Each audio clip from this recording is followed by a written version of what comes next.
Hello, I'm Brian Tracy, and today I want to talk to you about how to start writing your book by setting goals.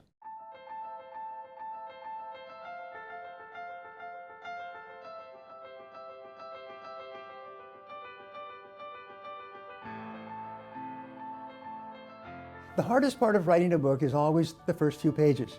No matter how strong your motivation or how compelling the topic, motivating yourself to start is a huge task. If you're struggling to overcome your fear of writing a book, the simplest way to get past this hesitation is to break the writing process down into a series of small objectives. You can then focus on the goals that come first, gradually working your way up to more advanced objectives. While your specific goals will vary based on what you're writing about, almost all authors can benefit from setting certain objectives, such as this. If you're wondering how to start writing your book, the first step must be to gain a clear idea of whom it is intended for. Only when you have defined the likely reader will you be able to write in a way that they find compelling. Remember, a written book is a solution to a problem. It's something that enhances the life of the reader. It makes them happy. It improves their life or work in some way, even if it just entertains them. But you must be clear what it is. Based on the topic of your book, ask what would motivate someone to buy and read it. This will help you to get into the mind of likely readers and write in a way that engages such individuals more effectively. Once you've figured out the reader's motivation, consider what sort of background someone with that motivation might have. If you're writing a book about your experience improving your health, for example, likely readers might be people who have tried to lose weight and quit smoking or achieve other healthy but difficult goals. Consider the reading habits of your likely audience. Will these people want to read the book cover to cover, or will they read portions of the book and keep it for reference? Are you talking about a fiction book or a non-fiction book? How you answer this question will help to determine both your style of writing and how you organize your material. The better you are at defining your market at the outset, the easier it is to produce a work that will appeal to the people most likely to benefit from it. Even if you already know exactly what you want to write about, you have to be able to distill that idea into individual points that are easy to understand. The simplest way to do this is to come up with 2 or 3 core concepts. Sometimes one idea is enough. This should give you enough detail to expand into a full book, while remaining simple enough that you do not have trouble including all concepts in a concise, effective way. Let me give you an example. I have written and published 86 books. I'm one of the most prolific authors, I think, in history. And I started off with 1 book and 1 publisher. And the publisher sent me a list of questions and said, you have to answer these questions in your proposal. And only then will we decide whether we're interested. And the questions were basically, what is the book about? And who is it for? And what benefits will the reader get? And what other books have been written on the same subject? And how is your book different and superior to those other books? And what are the ideas you have that make it unique and superior to anything else? So they asked me all of these questions, which you ask and answer in producing or offering any new product or service, and I had to answer them clearly. And if you don't answer them clearly, they will say, we're not interested. Because remember, publishing a book is a business. It costs a lot of money.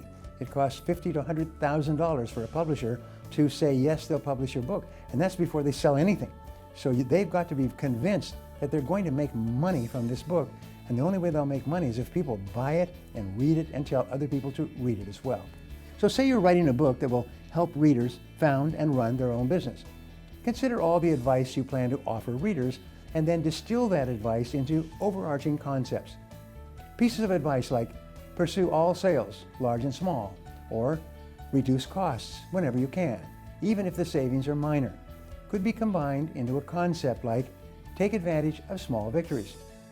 Likewise, if you offer advice like hire on trustworthiness over intelligence, or conduct background checks for all new employees, you might synthesize it as put together a team you can trust. Core concepts will guide you while writing. They make it easier to tell what information has to be included in the book, as well as how that information can be organized. Putting together an outline at the start of the writing process is like putting together a blueprint before you start building a home. It will prevent you from having to rethink and rewrite the book. It also lets you be more confident about your ideas so that you can write quickly and effectively from the beginning. To create an outline, first decide the order in which you want to address each core concept. Then flesh out these concepts, listing all the points you have to include to illustrate and defend each of them. Finally, figure out how each of those points relate to each other and the order in which to make them.